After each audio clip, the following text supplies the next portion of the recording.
Welcome to another episode of Know Your Policy, and we'll talk about taxation in life insurance in this episode.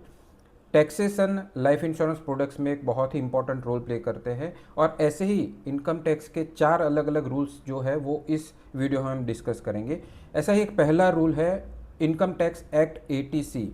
Income tax act या column 80C के हिसाब से आप जो भी premium life insurance में पे करेंगे वो 1.5 लाख रुपए तक की आपको छूट मिलेगी आपके इनकम के अगेंस्ट में। लेकिन ये रूल ओल्ड रिजीम में इनकम टैक्सेशन की ओल्ड रिजिम में ही अप्लाई होगा, न्यू रिजिम में ही अप्लाई नहीं होगा। दूसरा ऐसा एक बहुत ही इंपॉर्टेंट रूल है, वो है इनकम टैक्स एक्ट 1010D।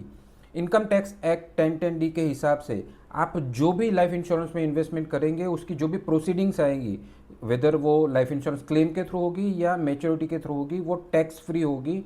लेकिन उसके लिए आपको प्रीमियम का 10 टाइम्स इंश्योरेंस या सम एश्योर्ड रखना पड़ेगा। 2012 से पहले ये 5 टाइम्स था, लेकिन 2012 के बाद ली गई हर एक पॉलिसी में प्रीमियम का 10 गुना इंश्योरेंस आपको रखना पड़ेगा। तीसरा ऐसा एक रूल है जो है वो LTCG, long term capital gain tax. Equity related यानी कि यूनिट लिंक इंश्योरेंस प्लान्स में आपका प्रीमियम पर पैन कार्ड पर पर्सन 2.5 लाख रुपए से ज़्यादा होगा 1 फरवरी 2021 के बाद, तो आपकी टोटल मैच्योरिटी जो है वो टैक्सेबल आएगी। उसमें आपको 12.5% का long term capital gain tax growth के ऊपर भरना पड़ेगा। मतलब आपकी यूनिट लिंक इंश्योरेंस प्लान में टोटल यूलिप जो पॉलिसी होगी उसका टोटल प्रीमियम 2.5 लाख रुपए से ज़्यादा नहीं होना चाहिए, अदरवाइज टैक्सेबल इनकम आएगी। और वैसा ही एक लास्ट रूल है ट्रेडिशनल पॉलिसीज़ के लिए।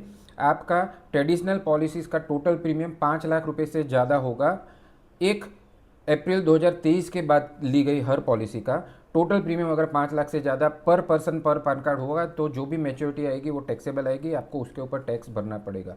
तो ये जो 4 रूल है इनकम टैक्स के लाइफ इंश्योरेंस प्रोडक्ट में जो लागू होते हैं उसको हमें ध्यान में रखना चाहिए और उसके हिसाब से इन्वेस्टमेंट हमारा करना चाहिए। अभी आप चेक कीजिए कि आपकी जो भी एग्जिस्टिंग लाइफ इंश्योरेंस प्रोडक्ट है उसमें कौन सा रूल अप्लाई होगा और आपको क्या उसमें अगर कुछ जानकारी चाहिए तो तुरंत मुझे कमेंट में टैक्स लिख के भेज दीजिए, मैं आपको आपकी क्वेरी का रिप्लाई करूँगा। Thank you so much, keep connecting.